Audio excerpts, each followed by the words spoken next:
আলবদর রাজাকারের বাচ্চারা এখনো কিন্তু ফজলুর রহমানদের মতো মুক্তিযোদ্ধারা জীবিত আছে। এই দেশে মুক্তিযুদ্ধ হয়েছে, মুক্তিযুদ্ধ সত্য, 30 লক্ষ লোক জীবন দিয়েছে, এটাও সত্য। একজন পাগলের পাগলামিতে সংসদে রাজাকাররা উদ্বিগ্ন হয়ে গেল, অতিষ্ঠ হয়ে গেল।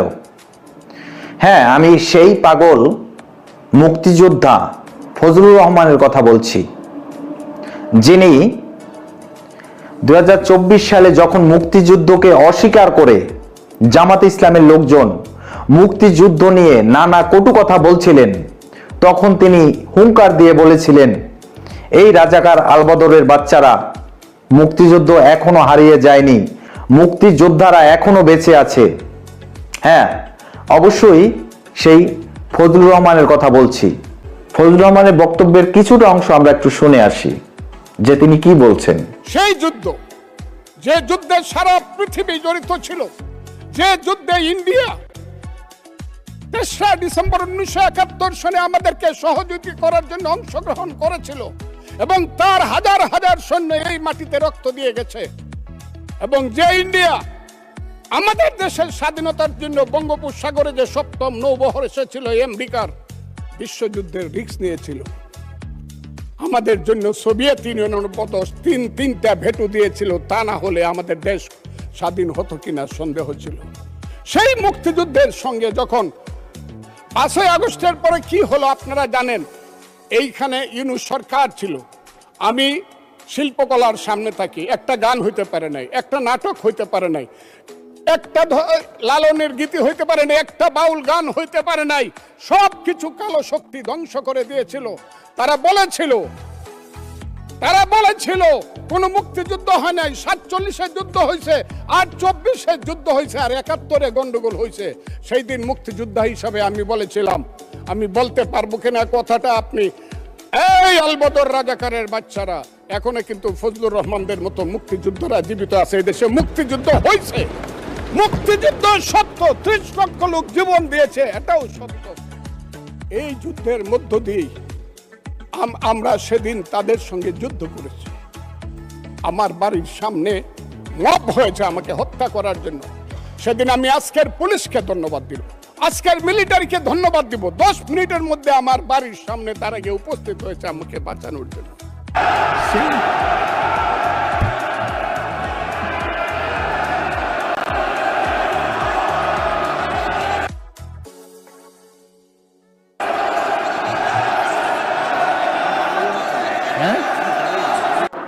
এখন আপনারা তো দেখলেন ফজলুর রহমানের এই বক্তব্য শেষে জামাতের আমির একদম তেরে মেরে রাগে আগুন হয়ে ফুসলে উঠলেন, এবং জামাতের যে রাজাকারগুলো আছে তারা সবাই একদম হই হই রই রই এরকমের একটা রব শুরু করে দিলেন।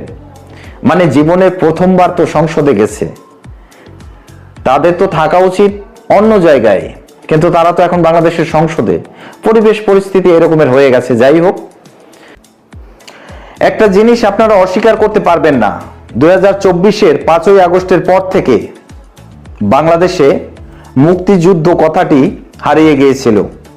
মুক্তিযুদ্ধের সকল ভাস্কর্য ইতিমধ্যেই ধ্বংস করে দিয়েছে সুদখুরি ইউনূসের মব বাহিনী এবং এই রাজাকারী এক ধরনের শাসনতন্ত্র, যে শাসন ব্যবস্থা ছিল সবাই মিলে। এমনকি মুক্তিযুদ্ধ জাদুঘর, মুক্তিযুদ্ধের যত স্থাপনা ভাস্কর্য যা কিছু ছিল সবকিছু ধ্বংস করে দিয়েছে এই মুক্তিযুদ্ধকালীন পরবর্তী যে রাজাকাররা বাংলাদেশে আছে তারা।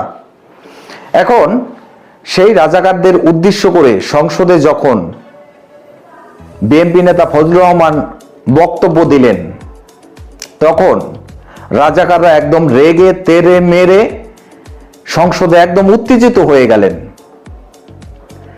এখন চিন্তা করুন যে যাকে আপনারা ফজু পাগলা বলে ডাকেন, সেই এক পাগলের কথায় জামাতের এই অবস্থা।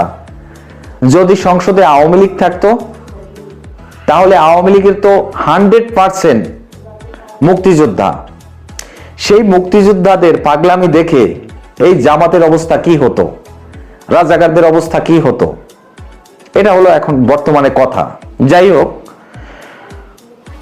24-এর 5ই আগস্টের পর থেকে বাংলাদেশে মুক্তিযুদ্ধ নিয়ে কথা হয়নি, মুক্তিযোদ্ধাদের অসম্মান করা হয়েছে, মুক্তিযোদ্ধাদের কারাবন্দী করা হয়েছে, মুক্তিযোদ্ধাদের লাঞ্ছিত করা হয়েছে।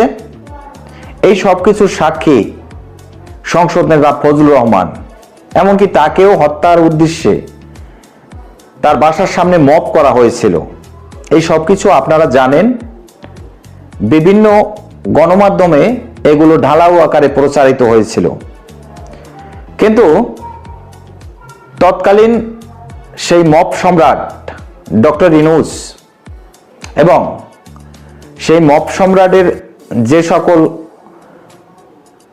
আস্থাভাজন উপদেষ্টারা ছিলেন, তাদের নেতৃত্বে বাংলাদেশের যত মুক্তিযোদ্ধা ছিল তাদেরকে একের পর এক অপমান করা হয়েছে, জুতার মালা পরানো হয়েছে, জুতার বাড়ি দেয়া হয়েছে। ইতিহাসের সর্বোচ্চ অপমানটুকু মুক্তিযোদ্ধাদের করা হয়েছে ডক্টর ইউনূসের এই আমলে। এখন কথা হলো, বর্তমান সময়ে বিএনপি সরকারের ক্ষমতায় আসার পরেও জামাতের এই যে রাজাকারী বেড়াজাল, এখান থেকে মুক্ত হতে পারছে না। এজন্যই তারেক রহমান এখনো মুক্তিযুদ্ধ নিয়ে কথা বলতে গেলে দ্বিধাবোধ করেন। কিন্তু এই যে পাগল ফজু পাগলা, তিনি কিন্তু দ্বিধাবোধ করেননি। তিনি কিন্তু হুঙ্কার দিয়ে বলে দিয়েছেন, এই রাজাকারের বাচ্চারা, এই আলবদরের বাচ্চারা, মুক্তিযুদ্ধ শেষ হয়ে যায়নি। এবং ফজলুর রহমানকে ধন্যবাদ জানাই, সংসদে তিনি মুক্তিযুদ্ধের যিনি মহানায়ক সেই বঙ্গবন্ধু শেখ মুজিবুর রহমান, তার কথাও উল্লেখ করেছেন। এটাই হলো মুক্তিযোদ্ধা, এটাই হলো মুক্তিযুদ্ধ। কারণ আপনি যে কোনো রাজনৈতিক দল করতেই পারেন, কিন্তু মুক্তিযুদ্ধের মহানায়ক তাকে স্মরণ করতে হবে। হ্যাঁ, আমরা জিয়াউর রহমানকেও সম্মান করি, তিনি বাংলাদেশের স্বাধীনতার ঘোষক, আর বঙ্গবন্ধু মুক্তিযুদ্ধের মহানায়ক। এদেরকে অস্বীকার করা যাবে না। বাংলাদেশে রাজনীতি করতে গেলে মুক্তিযুদ্ধকে অস্বীকার করে রাজনীতি করা যাবে না। এটা বাংলাদেশ, এটা পাকিস্তান না। এই জিনিসটাই ফজলুর রহমান সংসদে বসে একদম সুস্পষ্ট ভাষায় হুঙ্কার দিয়ে বলে দিলেন, জামাতের আমির তথা তাদেরকে রাজাকার বলে সম্বোধন করে। যাই হোক, বিএনপিও আস্তে আস্তে এই রাজাকারী বেড়াজল থেকে বেরিয়ে আসতে চেষ্টা করছে এবং বেরিয়ে আসবে। তো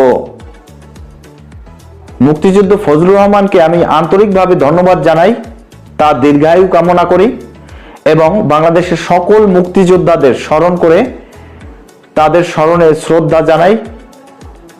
যারা ৭১-এর সময় যুদ্ধে শহীদ হয়েছেন তাদেরকে আবারও শ্রদ্ধা জানাই, যারা জীবিত আছেন তাদেরকেও শ্রদ্ধা জানাই। এবং আমার যারা দর্শক আছেন, আপনাদের সবার কাছে অনুরোধ করব, আপনারা অবশ্যই মুক্তিযুদ্ধকে সম্মান করবেন, মুক্তিযোদ্ধাদের শ্রদ্ধা করবেন। মুক্তিযুদ্ধ না হলে আমরা এই স্বাধীন বাংলাদেশ পেতাম না, এই স্বাধীন ভাষায় কথা বলতে পারতাম না। এই সব কিছু মুক্তিযুদ্ধের সাথে জড়িত। যাই হোক প্রিয় দর্শক, আজকের এই পর্যন্তই শেষ করছি। পরবর্তীতে নতুন কোনো ভিডিও নিয়ে আসবো। সেই পর্যন্ত ভালো থাকুন, সুস্থ থাকুন। আল্লাহ হাফেজ।